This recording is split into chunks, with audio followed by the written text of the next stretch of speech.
Tinapon ni General Torre. Oh. Galing. Ano yan, kamatis?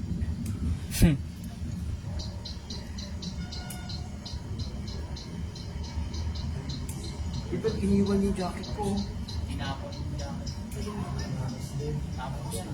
Walang halaga. Mahal yan. Yung kuha ng shot. Ay, hindi. May halaga. Okay lang ba kayo? Hindi yung pagkuha ng shot.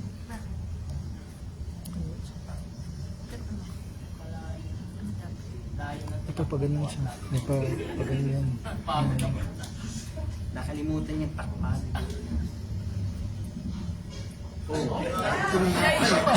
Chamba pa. Kaya pala nangangamoy sa intran. Wala pa kasi lang din.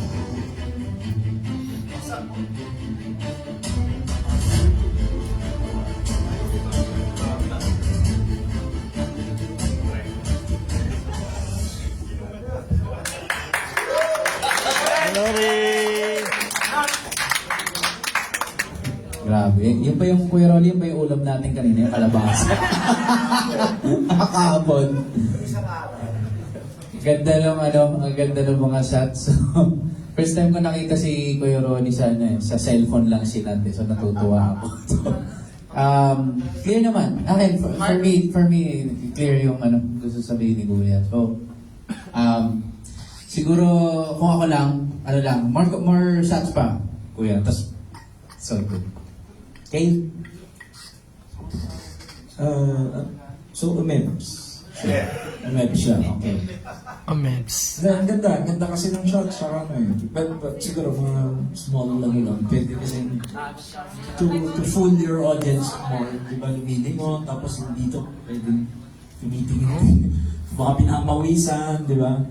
Para akala mo talagang Magaling action, to sa Pilipinas animation. yan eh. Para lang to hide the fact. Kasi yung shot na to, iniisip may ebs to. Na-predict. Medyo na-predict na. So kung gagawin parang suspense action movie, mas mafu-fool mo yung audience. Pero andun yung flow ng shots na to. Kaya sana parang ang ending kumuha siya nung dahon. Actually, ipapahid. I mean, just do it. I mean, something like that. But malinaw naman kasi dito nakaapak ng So yeah, good job. Akala ko nga yung mga kino-close up na dahon nung nakaupo siya, namimili siya kung ano yung dahon na pipitasin niya. Saka ano yung binubutasan, di ba sila lagyan ng daliri?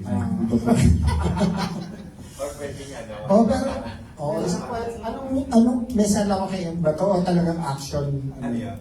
Salawal kayo? Hindi. Anong tawag mo dito? Well, it's basically karma. Okay. Yun yung ano. Pero ang inano ko, ang napili kong anong tawag mo dito? Sa lower kail, yung ang lumakad ng matuloy kung matinig ni Malala. Oh. Yun. Ang ganda nung film language. Talagang aral na. Yan lang yung ano ba to? Otherwise, yung mga halaman nga nakatingin ka, di ba, nakaupo ka. Akala ko, namimili ka na kung anong malaking dahon, maliit. Tapos yung uli, may pinitas mo. Parang So, gano'n ba? pwedeng i-reveal at some point yung Yeah, depende sa'yo kung ano yung ano mo di ba? Kasi nakikita mo na parang namimili ng dahon, namimili ka ng dahon May maliit, may malaki. Asa ba yung talim ko dito? Otherwise, pero yung film language nandiyan. So, congratulations. Maraming salamat. Bago lang ako lumaya, so gusto ko lang itong sabihin. Una, sa dinami-dami nung sa Lawikain, ang hirap mag-isip. Kaya, So ilang beses totoo ko yan. umiikot yung damuhan dyan. Hindi ako, walang pumapasok sa utak ko. Pangalawa, in terms of what to shoot, I considered the givens. So kaya nagulat ako sa mga kaklase natin na pumunta ng Baclaran Church, ng mall, to shoot their stuff. Ako kasi, I'm not not to undermine that, pero ang nasa utak ko was, ano yung meron dito na magagamit natin, and ang talagang gusto kong gamitin, I'm really glad that the weather cooperated, yung damuhan. Yun. Tapos, yun, I'm happy that the weather cooperated. Tapos pangatlo, I was ready to do the assignment alone. But if you can say, if you can call it fate, it intervened. I got to work with Jay Cosubuegra. Jay, please stand. If not for him, although we collaborated without him, I would not be able to do the shots Sino? that you saw. So maraming salamat, Jay. Tapos nakatrabaho ko rin si, anong tawag mo dito? Oh, Si siya. John Siya. Kamadwa, na who may have sacrificed his assignment for me to be able to finish what you see. So, John, maraming salamat. Galing. Tapos kay Jessie, Daniel, na kahit namumuno siya sa chismisan, siya yung aming stand-in, not for this shoot, but for the other shoots that I participated in. But he would really disappear, forgetting na may trabaho siya sa amin. Nakikichika dun sa San Recon Marites. Paligid namin.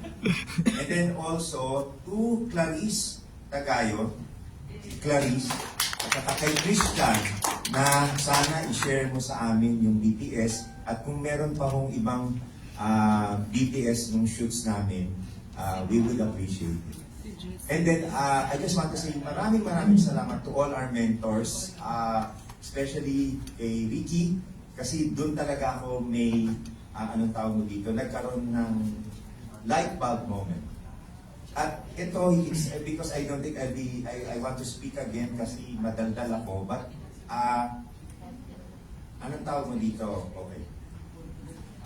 Because I was gonna write about. Siguro, I just want to say, I thank you to Larry and also to our... I'm trying to think kung sino yung kaboses mo eh. Pero meron kang kaboses. I just want to say, I think Raymond, now I understand why you are revered. Sabi ko, nung nakikinig ako sa iyo, nung una sabi ko, iba ito, nakaupo. Hindi ba? With a voice that doesn't have any highs or lows. Ano yun, parang drone. Pero pare, I just wanna say, siguro kung bata ako at nakinig ako sa iyo noon or ngayon or whatever, siguro I would have wanted to be a filmmaker that first. I think that you are a, what's the word? Hindi magnetic eh, but a, ano yan? It's not even inspiring. The word is, I don't know, alam mo yung ang lalim ng, yun ang sabi ko nga, I felt so stupid listening to you.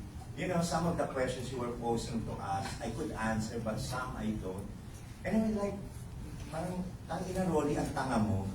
You know, these are things that you don't even know that you should, because I've been in this job for so long. And then listening to you, sabi ko, shit, siguro yung mga batang nakikinig sa kanya would have a light bulb moment, parang I wanna be a filmmaker. And that's what I felt. And I wish I were younger. Because, anong tawag mo dito? Basta alam mo yun yung, kung lahat tayo siguro makikinig sa ganung, I mean, it's unfortunate, there are only like 30 participants. But can you imagine if there's more, then we would have, I mean, Ricky, Mel, Cesar, and Raymond, we would have more people who would, anong tawag mo dito, who would create more meaningful content. And I understand what they said. Yung sinasabi nila, man, yung mga content creators, totoo yun, ang ganda-ganda ng ginagawa. But I don't think you really push yourselves into understanding what the workshop is all about. And I think it's probably because you're afraid to fail. But failure is part of ano tawag mo dito, growth. And that is why, in this workshop, I realized that I have so much to learn. And I'm truly grateful to DTI for accepting me. Because as I've said on the first day of the workshop, what are you gonna do? Why do you want to have an old guy here in this workshop? Hindi ba when the people who most benefit, these are the young ones. So yung mga, I have I have my favorites among the entries. And I'm really glad that I made some friends. And I've also realized that I think it's important for us to have a sense of community. Do not be afraid to, hindi kayo nanakawan ng ideas. Hindi kayo, or kung manakawan man kayo, ang utak natin is so rich. You know, that even if somebody steals your idea, meron at merong pupunta dyan as long as you are alive. I mean, meron. Yun. And with that note, I don't know, I've taken too much of your time. Maraming salamat again to all our mentors. DTI has made a good choice in terms of having you as our speakers. And from the bottom of my heart, maraming salamat. Galing mo.